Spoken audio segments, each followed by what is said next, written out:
આ સત્સંગ રૂપી રસ તમે જેટલો પીશો ને એટલો મધુર લાગશે.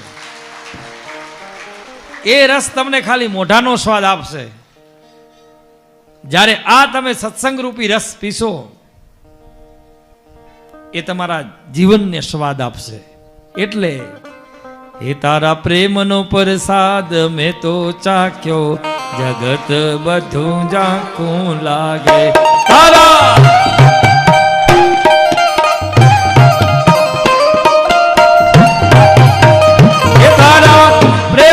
પ્રસાદ મેં તો ચાખ્યો, જગત બધું ઝાંખું લાગે. ચાંદો સૂરજ આંખો છે તારી, જગત બધું ઝાંખું લાગે. સબ ગાઈએ.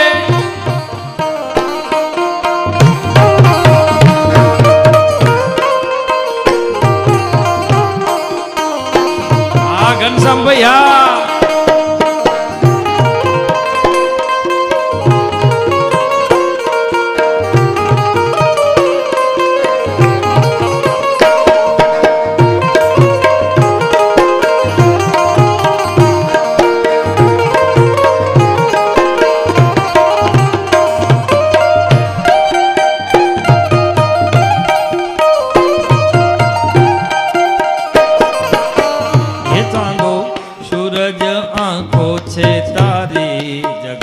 બધું ઝાંખું લાગે. તારા પ્રેમનો પ્રસાદ મેં તો ચાખ્યો, જગત બધું ઝાંખું લાગે.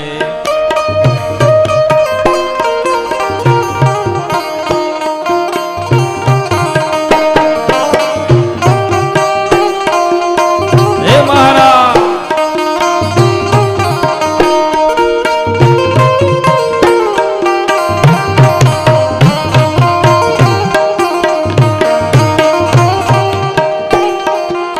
ભગવાનના નામનો તમને આશ્રય લેશો, પરમાત્માના નામનો સત્સંગનો આશ્રય લેશો અને સત્સંગની અંદર જેટલા ડૂબો છો એટલા તમે તરશો. જેટલા ડૂબો એટલા તરો. આમાં સત્સંગ છે. અને શાંતિ ક્યાં મળશે અત્યારે? આજના વિજ્ઞાને બહુ મોટી શોધ કરી, જબરજસ્ત શોધ કરી છે. એમાં જરાય ડાઉટ નથી, જરાય ડાઉટ નથી કે ભાઈ તમારું શાકભાજી ન બગડે એના માટે મોટા ફ્રીજ બનાયા, તમારું દૂધ ન બગડે એટલે મોટા રેફ્રિજરેટર બનાયા. પણ આજનો આ માનવી બગડે છે એના માટે હજી સુધી વિજ્ઞાને શોધ નથી કરી શકી. અને વર્ષો પહેલા અમારા ભારતના ઋષિ મુનિઓએ શોધ કરી છે. इतना बड़ा डीप फ्रिज लगा दिया. इस फ्रिज में आप बैठो, इस पंडाल में आप बैठो, कितना भी बिगड़ा हुआ इंसान क्यों न हो पल में सुधर जाए. આ રંગ લાગવો જોઈએ. આમાં રંગ લાગ્યો એટલે તમારે બેડો પાર.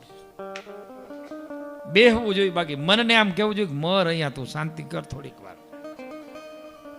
પણ મનને સાલું અહીંયા ખોરિયાને અહીંયા લઈ આવે, ખોરિયું અહીંયા બે, મન પછી ક્યાંય આંટા મારી આવે. ઘડીક વાર રસોડામાં ડમાલામાં હું આંટો મારી આવે. ઘડીક થાય ઘરે કાંઈક કામ હોય હું આંટો મારી આવે. ઘડીક થાય એમ થશે ક્યારે આ સત્સંગ પૂરો થશે. ઘડીક થાય બીજા કોઈ આયા કે નહીં. આમ મન છે ને એ ભટક્યા જ કરે છે ને. એ મન ભટકાય છે ને થકાડે આપણાને છે. એ નથી થતું. मन के तरंग को मार ले मनवा, बस हो गया भजन. और बुरी आदत सुधार ले, बस हो गया भजन. मनना तरंगो मरी जाए भजन થઈ ગયું. बुरी તમારા આદતો છૂટી જાય બસ ભજન પાકી ગયું. अगर कर्म तेरे अच्छे हैं तो किस्मत तेरी दासी. अगर कर्म तेरे अच्छे हैं तो किस्मत तेरी दासी. और दूसरा है हाँ, और भाग्य तेरा बड़ो है तो घर में मथुरा काशी.